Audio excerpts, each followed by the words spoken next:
All right, hey there, everybody. This is the first of three videos we're going to take care of on the Enlightenment.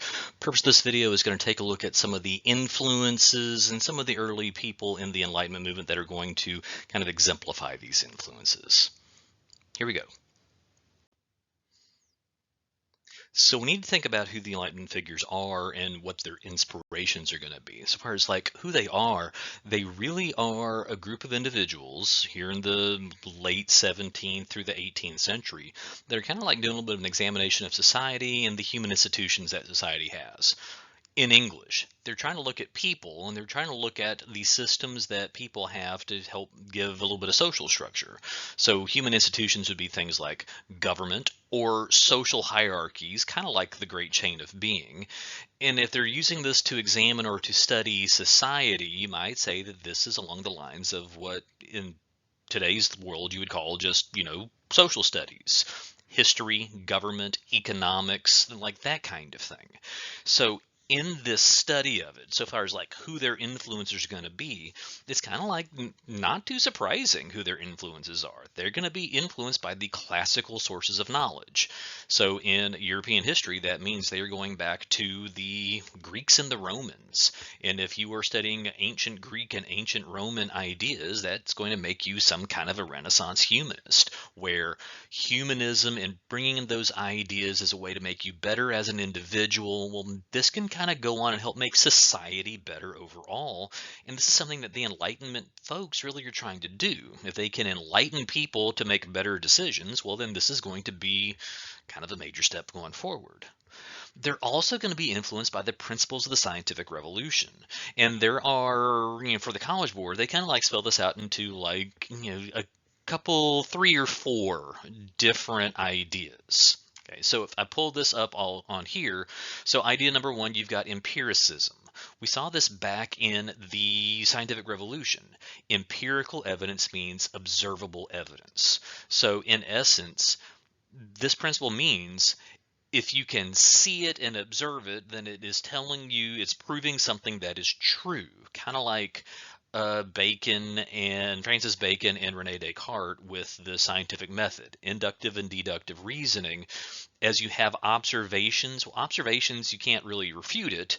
So if something happened, that is a point of truth, a point of evidence, and therefore something to be believed.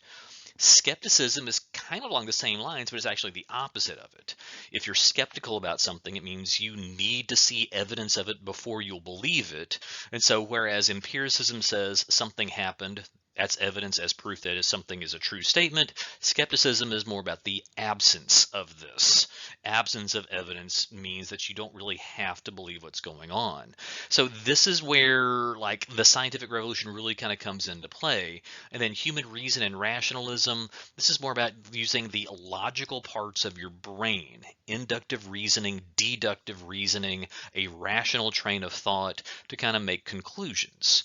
It's like I, telling people in class that I've got three brothers. One of them is very rational. Every decision he makes, he is weighing out pros and cons, and he's going to make the most logical decision he can.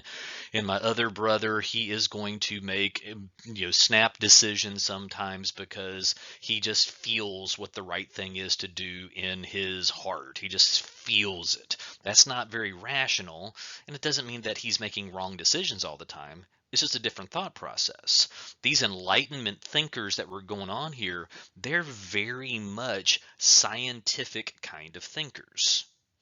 So we've got three people to drop in here that we can kind of use as examples of these, well, as these influences coming into play. Baron de Montesquieu writes a book in 1748 called The Spirit of the Laws. And in this, he is kind of cataloging the governments, the monarchs that there are across Europe, and he comes to a conclusion that if you want to have a government that is going to run smoothly, you need to limit the amount of power that goes to one person, because what he sees are these glaring examples of one person getting too much power and that person abusing that power and violating somebody else's rights or making decisions that are going to harm others. What he does instead, what Montesquieu does, is he looks back at the old system, the classical sources of knowledge. So he comes back to the Renaissance, not the Renaissance, but to the classical days. He's like kind of a humanist along these lines. He looks at ancient Athens and the democracy that was there. He looks at the Roman Republic and says that those were really well-run organizations and institutions that didn't have this level of corruption. So he says, therefore, if you want to have a good government that is going to take care of people, you need to make sure you have a separation of power and you have checks and balances. And I'm hoping that this sounds familiar to you, because these are the kinds of things that are embedded into the U.S. Constitution to make sure that the federal government doesn't get to be too powerful to violate our rights and our freedoms. Montesquieu is a huge inspiration on this, but Montesquieu's inspiration really kind of comes from a set of empirical data, observable data that he gets from looking at monarchies, and then going back to classical sources to see, like, how did we used to do things back in the days of ancient Greece and ancient Rome. Second guy to bring into the mix on here is Cesare Beccaria. He's Italian, and in his book On Crimes and Punishment, he kind of spells out what is a very logical argument that the crimes that somebody commits, the severity of the crime committed, needs to be reflective of the severity of the punishment that is being doled out. To put it into very simple terms, a murderer should get a harsher punishment than somebody that is guilty of theft. Beccaria feels the need to point this out because in 18th century Europe, the crime, the punishment wasn't about like the severity of the crime. It was more about who the victim of the crime was.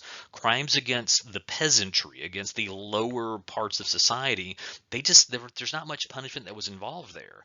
But if you had a crime that was committed against a member of the nobility, or almost never happens, but a crime against somebody that's in the royal family, it's going to be really harsh and severe punishment.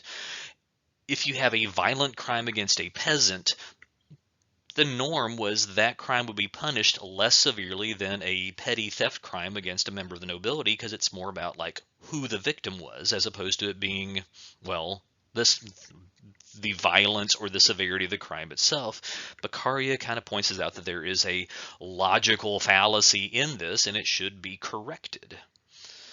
Third person to put into the mix on this is Denis Diderot. He's French, and he is an author and a philosopher in his own ways, but he is probably best known for being the organizer and the editor of the first encyclopedia, a catalog of all knowledge when it comes down to history, the sciences, and the arts. All of it all together. Think about it being like the original version of Wikipedia, where you have a source that you can go to learn about everything. There's questions about like some of the evidence being outdated, but if you want to know the basic ground rules of what's going on any topic, the encyclopedia was a place that people could turn to. For like this encyclopedia, this fits into like, well, really, it fits into like the principles of the scientific revolution, because he's trying to provide for everybody the empirical information, the observable data that comes out of social sciences and and science itself, astronomy, biology, anything in between, because once you start there, you have a chance to have a greater sense of learning all the way through.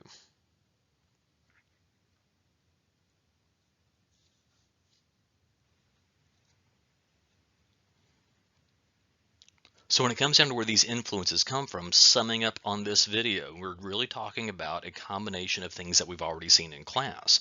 The scientific methodology of the scientific revolution being applied to social and human institutions, but it's also kind of a throwback to the old days of the classical Greeks and Romans as well.